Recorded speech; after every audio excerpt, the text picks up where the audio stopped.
Hey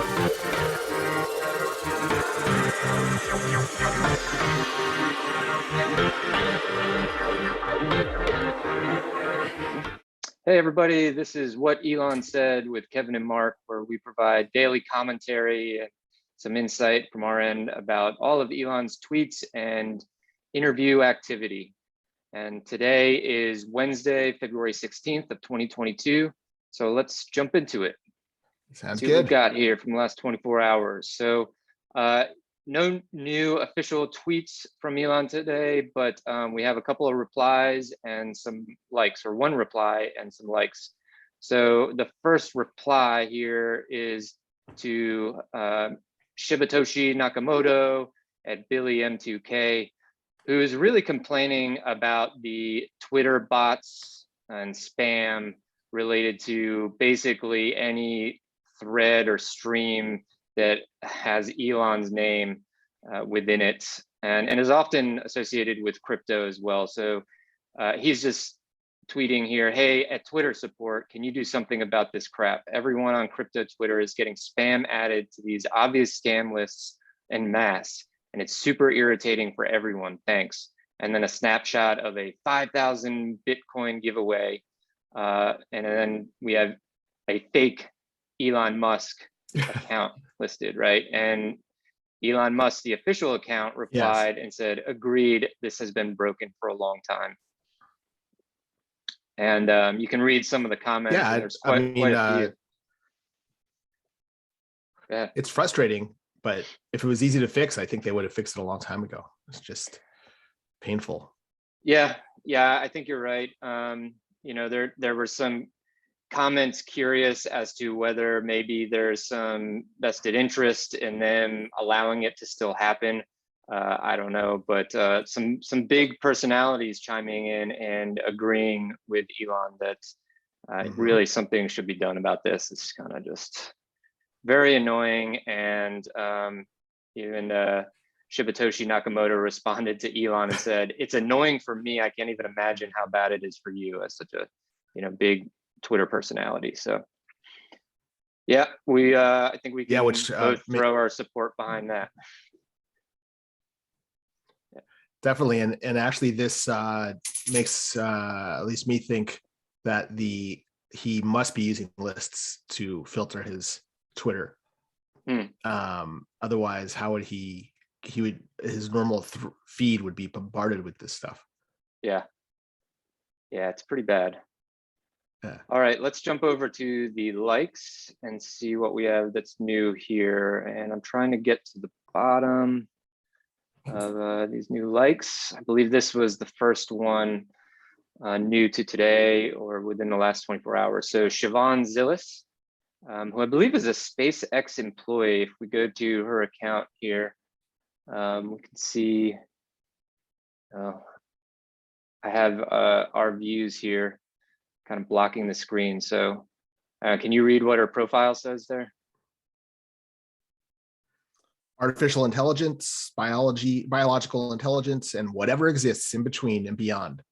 Made in Canada, currently at Neuralink. So Neuralink, okay. Neuralink person.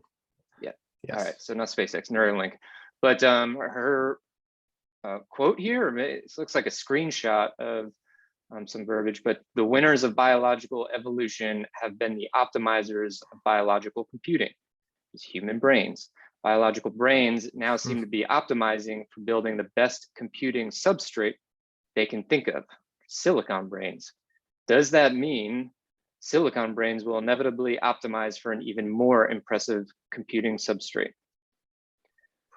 And actually, she responded to her own tweet here. I think substrate is too simplistic a term in the last case, but you get the drift of my question. I'm wondering if it's just inevitably intelligence, consciousness optimization all the way up. So great thing to think about, thought experiment there, and just some stimulating conversation, I'd say. But Elon liked it, and it does make one think in some sort of sci-fi terms, what is the inevitability, the end game of developing artificial intelligence, artificial general intelligence, robots with AGI, and what does all of that look like inevitably? And really related to whether it's Blade Runner or Matrix, is this the inevitable evolution of our species to basically develop a smarter species that will, destroy us and become better than us? Or help us. Or help us, yeah. Which I think Elon's in the camp of, that could be one outcome of this, is that they destroy us and just go on to have their own direction or evolution. But he believes that, if you can't beat them, join them, and hence the brain machine interface that we should take on in order to capture the power of AI and merge it with our own capabilities. Yes, and he's also a fan of Isaac Asimov and his robot series. Yeah. So that way they the key component of robots is first or third command is do no harm to humans. Like it's embedded and programmed within. I think that's the first command, right? First command is do no harm to humans. Then the second is only. Well, I shouldn't even botch this, but it's cool. Yeah, like only if the direction, the only rule you disobey is the direction from a human to harm another human, right? Yes. Yeah. So it's if we embed it, it could be a good future. Yeah. Even if they're smarter than us. Yep. All right, next up here, something he liked, which I love this one from Tim Urban. Your family is weird. And it's this great GIF that you really can't even like pause or move back. Actually, I think you can pause it, but it just is moving so fast. And just a cool animation of the evolution of species over millions of years. And also, I loved the countdown of how many great grandparents of count these are. How long ago? They're related to you, part of your family. Yes. Yeah, I love it. So cool animation. And Tim Urban's always sharing good stuff. I don't know who created it. I don't think it was Tim, but it says gives you a little bit of insight into Elon's I guess perspective on that. Would be interesting to know how that fares with Babylon Bee personalities in that recent interview, which got interesting at the end. Okay, next up is a tweet from Electrified. Dylan Loomis there has an awesome podcast and YouTube channel. So Tesla's accumulated deficit reached 6.3 billion, all-time high in Q2 of 2019. We'll see if Rivian and Lucid go deeper into the red in the future. Tesla is now cumulatively profitable as of Q4 2021, an incredible feat in the face of unprecedented opposition this decade. Well done. And I would argue that opposition is still there in many ways. Yes. Yeah. Absolutely.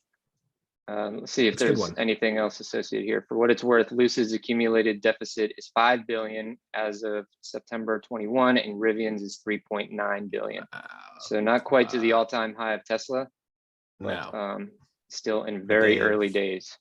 It is, but it's I mean, if there's a accelerated market or take demand rate for EV. And the bigger companies, even though they're having Super Bowl ads, they can't meet that demand. Rivian and Lucid could do very well. I mean, they don't need, they can only produce so much. So they know what their benchmarks are. So they still have a good chance of having a very solid future. My thinking is that they'll both eventually be bought out by the bigger companies, but I think they'll have a solid foundation. Yeah.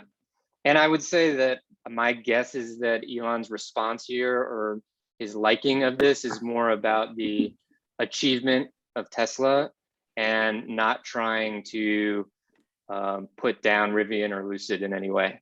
Right. And they said many times that prototypes are easy and manufacturing and production is very, very hard.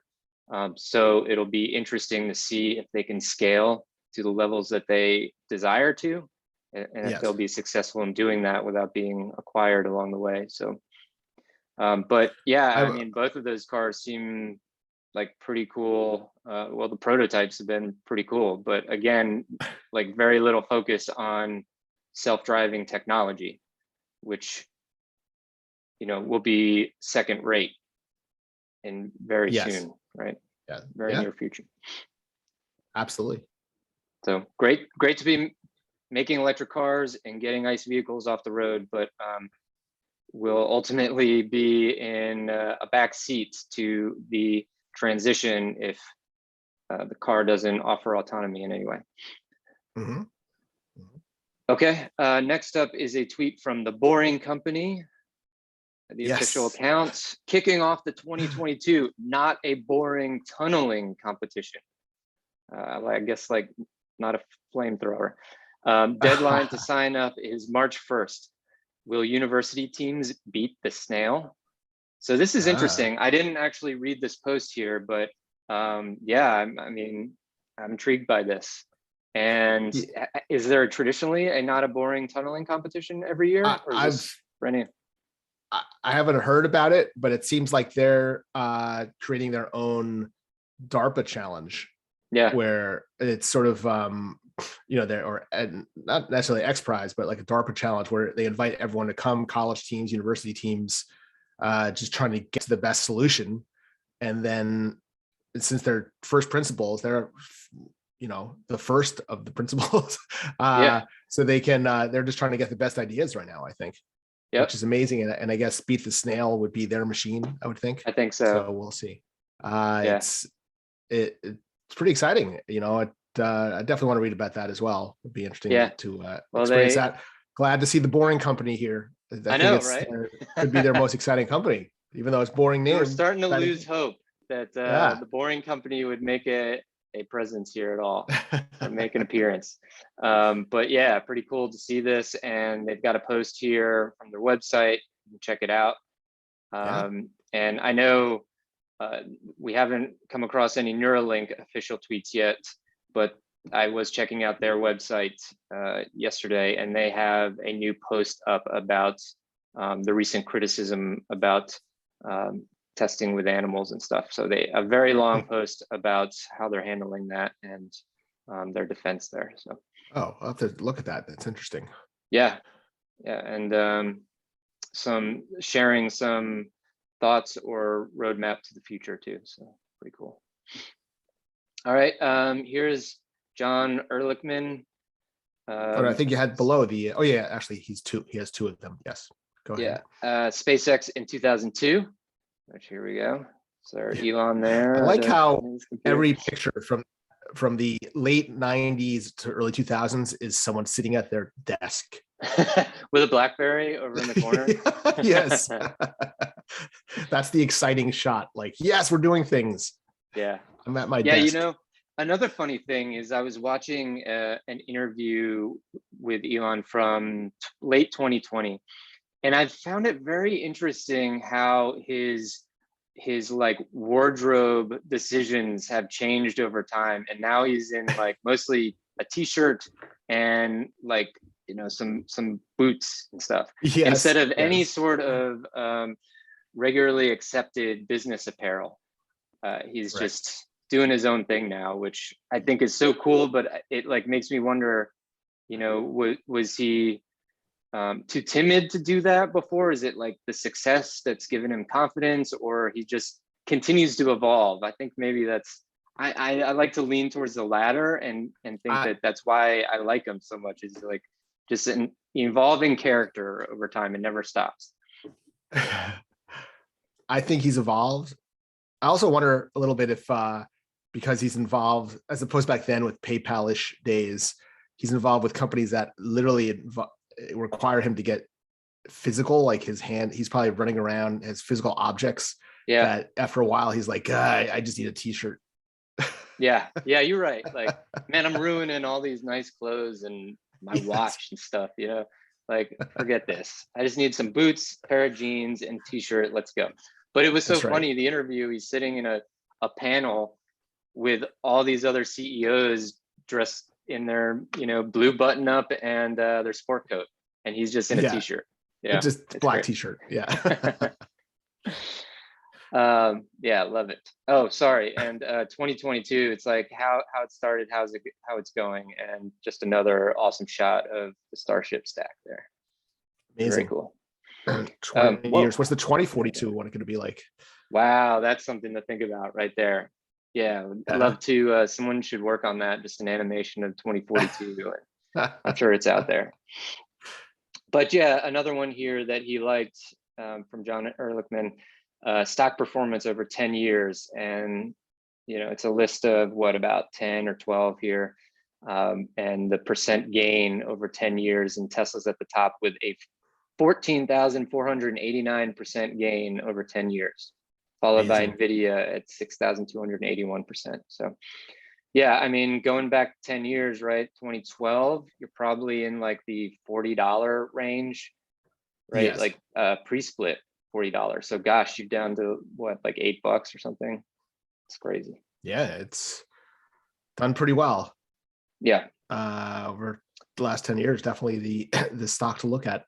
It's amazing. Apple, you thought would have been a higher percentage, but yeah, I agree. Especially, I mean, AMD, and granted, they've Adobe. only been public for 10 years, but yes.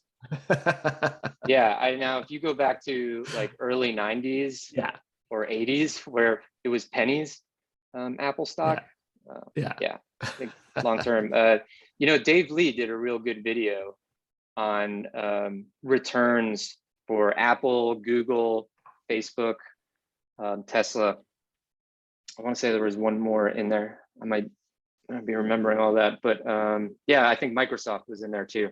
But a really great video and text thread actually too, about the gains over a period of time, and just showing the possibilities with extended exponential growth and adoption of technology and the returns associated with stock performance. So I would recommend checking that out. So this is interesting. Elon liked a tweet from Joe Biden, which isn't don't we usually have POTUS as the official president account? But this is, I guess this is maybe his personal account. I don't know. This is a little unusual. I don't know if it's actually him. It's strange. You have a good point there. Yeah, I mean, there's a check mark and you have United States government official. Yeah. Either way, there doesn't seem to be anything very strange about the message. No. We're gearing up to make all 600,000 federal government vehicles electric, bringing more manufacturing jobs back to our country and building supply chains here at home. We're making, quote, Buy American a reality, not just a promise. So yeah, that's good. It's positive image, positive message. Yeah, and nice to see some recognition back and forth here, finally. Yes. I guess it took billboards in Times Square to get some campaign actual acknowledgement here, but for the moment. But yeah, it's good stuff, and also good to see Elon liking the president's tweets. So that's good stuff. All right, so here's a tweet from Jared Isaacman. Talked about him, closely associated with SpaceX, runs his own company also, and recently announced that he's leading up the Polaris program with SpaceX, right? Or he'll be the captain on that mission. Yes. And he tweeted here, my wife and I getting close-up view of stacked Starship. I couldn't help but think this is what my father must have felt like when seeing a Saturn V. This place, this rocket, this vehicle, and all the talented people at SpaceX and at NASA will take us back to the moon, then Mars and beyond. So nice shot here of him and his wife with Starship in the background. I was thinking that they're amazing. It's so amazing. So close to the beach. Yeah. Go ahead. Well, I was going when I first saw this. my thought was, man, it must be windy up there. And it doesn't look like her hair's glowing or anything like that. Like I've been up some peaks, hiking up some pretty high peaks recently, 1,000 meters or so, and it is extremely windy. Now, granted, I'm in a windy country here, but I gotta imagine you're right by the shoreline there, and you're that high up. Just not saying I doubt the authenticity of the picture or anything. At times, very windy. It would be. You're right. It could be. Yeah, got to just imagine that it has to be windy. Blustery. Although I don't know how the wind works on the Gulf blowing in from the Gulf versus the Atlantic. I don't know if there's a difference. I don't know. Yeah, we definitely catch a lot of wind stream off the Atlantic here. Yeah. So that's, maybe they get a nice there, huh? tropical breeze up there. That's right. Pleasant. They're like, yeah, it's a little cooler. It's good. Yeah, exactly. Okay, so last one here, last like is Gail Afar again, making a daily appearance just about here, and they're tweeting great. What's her I don't know. bio? Oh, you want to jump to it? Let's see. Yeah, just before we read that last one. Yeah, you read it there. Yeah, hello, I'm Gail Alfar, a Tesla owner in Austin, Texas. I love to share good vibes about Tesla, Tesla China, and solar. Blog post on Saturdays. Dogecoin. Okay. So she has a blog post, little weekly. Looks like the Tesla blog post. What's up Tesla.wordpress.com. Cool. Yeah. Have to check that out. But look, hey, followed by Tesla, but not followed by Elon though. Interesting. Well, he has it on a list. That's why. Yeah. There you go. There you go. Okay, so great news. Tesla has opened up all superchargers to non-Tesla vehicles in the Netherlands. And then a link to a previous tweet from Tesla Charging about that very thing. So really cool. So some good news there for Dutch electric vehicle drivers, right? This gives you some additional options for charging out in different areas. I'll actually be over there next month, at the end of this month. Yeah. Really? Going over to Amsterdam. So I'll cool. Check that out and, put some boots on the ground and see what the situation is. I'll just be in Amsterdam. Make sure. So I don't know. I know there's a lot of bikes there, but maybe not as many Teslas, but we'll see. Supposedly. Now, actually, I don't know. Is this at this present time, is this a unique scenario, or is it in a lot of other countries where it's dual allowed for other non-Tesla vehicles? I want to say, wasn't there an announcement earlier this year about doing that in the US? I want to say I remember that. Is that actually there? And do they charge more, or I don't know how it works? I don't know either, but they're certainly going to net some additional revenue with that if you have non-Tesla users using them. That's right. Again, back to our conversation yesterday. It must be weird having another car. Yeah. Yeah, right. Seeing another car there at the Tesla station, basically. But yeah, I mean that's just another stream of revenue for Tesla. Not even associated with their cars, but associated with the energy and the energy network and supercharger network. So yeah, just one more pro for Tesla's future. One more pro. Yeah. It must be weird though if you have another car and you're going up to Tesla's charger. Yeah, you're feeling oh, my car's not as good or something. I don't know. Yeah, you could get that really feeling. Cool. But what about this feeling though? What about frustration from a Tesla owner going to use a supercharger that's now occupied by a Nissan Leaf or something? That's right. Right. That's not good. Yeah. So yeah, I maybe there is an additional charge associated with it, so to kind of balance the demand. But Yeah, have to look into that more. Wow, definitely. All right, well, that's our final like for the day. And we'll look forward to seeing what he's got to say in the next 24 hours. Absolutely. Okay. We'll see what the next day brings. Always exciting news in Tesla land, or Elon land, I should say. Yeah. All right, so we'll wrap it up there. And thanks everyone for joining. And if you like the video and the commentary, like it, please. And feel free to subscribe. Thanks.